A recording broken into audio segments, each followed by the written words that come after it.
Good evening. This is Robert Paltz, and let me get it all set up here. Coming to you from North Carolina. We've got a little bit of snow flurries going on right now. Snow left over from 2 weeks ago, and we're sitting here doing genealogy today.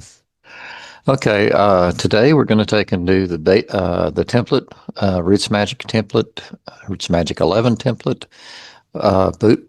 book basic format. And this is going to be an indirect evidence type case. So we'll take and talk about that a little bit. I'm neither a professional nor an expert genealogy, just an amateur like you. I do these vlogs to show you what I'm doing, and maybe you can take and show me how to do it better. Got a lot of feedback. I would say this is a worthwhile collaborative effort.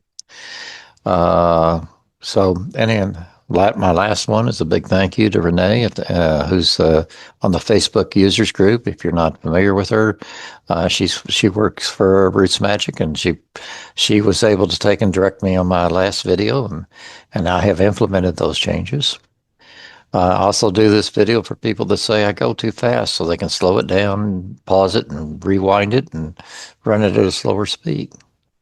All the views are mine. I'm a member of 7 genealogy and historical societies currently, and I don't represent any of them. I'm just a member like you are. And if you have any of these surnames and you're interested in joining these one-name Facebook sites, we'd be glad to have you. Okay, now, just to bring you up to date, I'm doing this presentation because it was specifically requested by one of the users out there. And let's just not do that. There we go. Okay, my current RootsMagic templates are, and I've added website with multiple databases, and that was Renee's feedback, and I'm going to be using that for family search and MyHeritage and Ancestry. So that's where that'll be going. Today we're going to do the book basic format. Newspapers Online Archives I did a couple days ago, and that's at this URL. So you can take and go there and pick up that video. It's much more detailed than today's going to be. Archive material, newspapers.com, newspaper unidentified. Okay, that's good. And artifact, privately held, personal knowledge, and cemetery records are to come. Some of these I have done, and I just need to take and share them with you. And I've been asked to do that, so I'm doing that now. All right, the demonstration. Let's talk about the demonstration. Let's start here.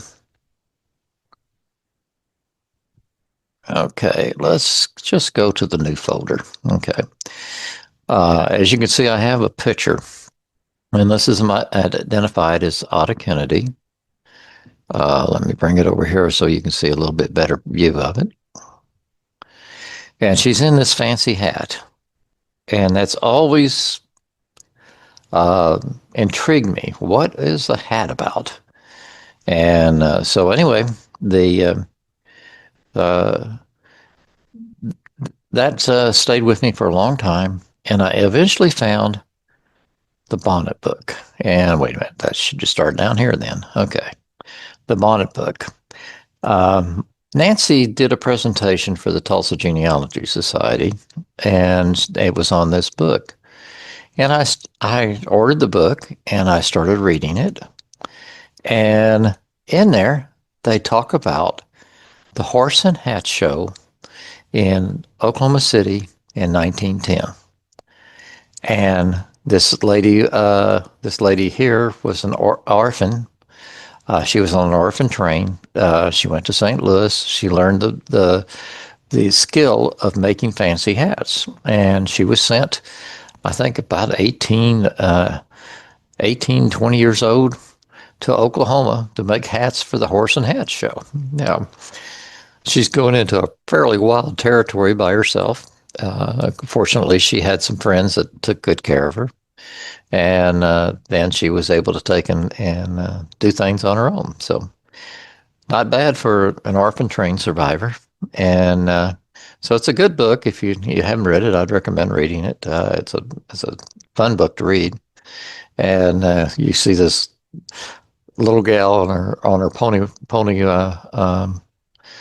cart running around the wilds of Oklahoma with her kit of hat making supplies, making hats and stuff. So, but in there, they talk about fancy hats. And I took a look at this picture and I said, that could be a 44-year-old in 1910. And I said, my hypothesis is going to be that hat was made for this show. So that's my hypothesis. I haven't proven it yet. It's just a strong hypothesis. So now, how do you document that? So, all right. So we've been talking about doing transcriptions, and so let's get one up. I use the same process I've used in the others to take and have my friend AI Ernest and Gemini take and put together a what do they call it? Instruction set or I can't remember what they call it. Anyway, instruction set for the AI to take and put this now. Now, in addition to the other, this I had to take and put some in here for this particular case because this is an indirect evidence case. And I wanted to document the picture. So I put these phrases in here. I also put Auta is 44 years old in 1910. All things that I've got evidence to take and prove. So, and then here is the prompt. I remembered it. Prompt for extracting the data that was developed using the same process that I've illustrated in my other videos, and I'm not going to bore you with that today. And so here we go. And so now we entered this. Now, that's a combination of things. And I just showed you this, so I kind of released some of this. I keep a folder which I call new folder, and that's where I put all the data that I input to it. So I have scans of various parts of the book and the information that's in there. Okay. And then I have a Zotero report. Well, I guess we can do that again. Easy enough. Let me get it, bring it over here. Okay, here's the bonnet book. I put some notes in here on that. And the key pages and the notes that I took as I went through the book. Okay. And the way in which you take and generate the report is you come down here. Doesn't hurt to take and do this, repeat this from time to time. And then I just save that into that folder. Okay. All right. Now getting rid of that, we have all of this information and I entered that into up here. So I showed you how to do that. You just do the plus sign and point it to that folder, which I keep fixed on that folder because I keep emptying that folder out as I do it. And then I put that prompt in here. So it developed this analysis and it gave a source, did the bonnet book. Now the prompt for doing this will be in the description. I can only put one prompt per description. I run out of words in the format for Facebook. And it gives you a citation, okay, and pages and research notes down and quality and stuff like that. Okay. And so when you go to this, whoop, there we go. Where did we go? There we go. It's over here. I got to bring it over here. I started a miscellaneous exercise. I said miscellaneous and 1910, October 1910. I looked up the state fair for Oklahoma in 1910. Picture of hat. Okay. I don't know any other way of describing it. Then you add a source citation. And it's going to be a new source citation because I know I've never used the bonnet before. And then here are the favorites. These are the various ones I just went through. And they're all my favorites. So the one I'm looking for is book basic format. And it starts out like this. Now I take the information that's here and I just cut and pasted into that. Okay. Now, the rest of this is going to be beyond what I've done in the past.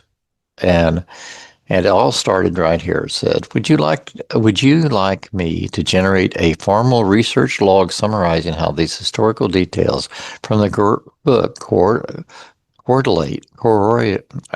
prove the date and the style of the photograph? And it went through all of this. Temporary alignment narrative identifies a specific demand for hat makers in Oklahoma City for the State Fair in 1910. The book details the first annual horse and hat show held at this fair. Bonnie, who is the person making the hats, the one that's in the book, she made about 200 hats. She may or may not have made my aunt's hat, but there were other people making hats. That's not what I'm trying to prove. I just want to prove that this picture took place in 1910, and that's what I'm trying to do. And the picture's consistent with being 44 years old, of physical maturity, context, and so on. So I was glad to see that. And so it did a research conclusion, and it said the book proves the necessity of indirect evidence explaining the significant cultural moment that would prompt a woman of her standing to be photographed in such an elaborate millinery. Not a word I would use. A hat would fit, but that's okay. Would you like to have RootsMagic back entry entered? So it did this fact type and October 10th. So I'm probably going to change the miscellaneous that I had in there to take and reflect this, and just cut and paste that in there. And it comes up with indirect evidence. And it was indirect up above too. Okay. It's also offered to make a source citation. And I found that very interesting, and it went through all this. Okay. So the key thing that this is for, that the person requested, was to take and see how I did the input to the template for the source and the citation. And so I basically copied this into it, and see, it's captured the ISBN number, and then it prepared this. And I think that's pretty good. There will be some changes when I take and cut and paste it in there, because you got to take a look at these things and read them individually afterwards, but it's done a pretty good job. Alrighty, so let's go back to this. Talked about the entry into RootsMagic. I showed you where to enter it into RootsMagic, and it's cut and paste to that. Just to reiterate where we're at is I'm analyzing the events and entering them into RootsMagic. I'm using AI to extract the data to fill in the source, and I'm doing a hallucination check on those. Now, let's go back to let's start out with Gemini. You can see I've already accepted it. So I've accepted it. I moved it from the file up here where it was just a date, the reference number and the date, and then moved it into the accepted category. I do that to show that it's gone on in to RootsMagic. And then in the file folder, I have done it. Here we go. And the file folder, I've also marked accepted. Now that's new. I had not showed you that before, but I had all these things up here, and I went through and did an audit the other day and found out there was more up here to take and do than I remembered, or I had put in Zotero, because some of these records were before. So I went through and put accepted for every one of the records that has been put into RootsMagic 11. I need to mark it somehow. I'm already using that for Zotero, so I might as well use it for the file system too. Alrighty. I think that's it. I'm trying to do these short and sweet. Here's my RootsMagic 11 playlist. This will be part of that playlist when I get through here and publish this. Please subscribe. Give me a thumbs up. I respond to comments. It may take a while.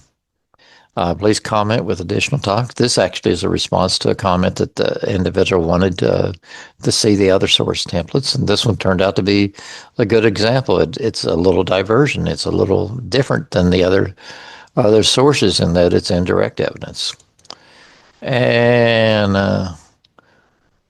AI enhanced generalized. This is the basic workflow that I'm using. And when I put it into the AI database. With that said, I think that's it for the day. Let me see if I can figure out how to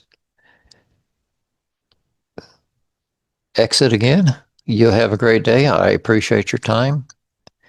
Hope you're staying warm and safe.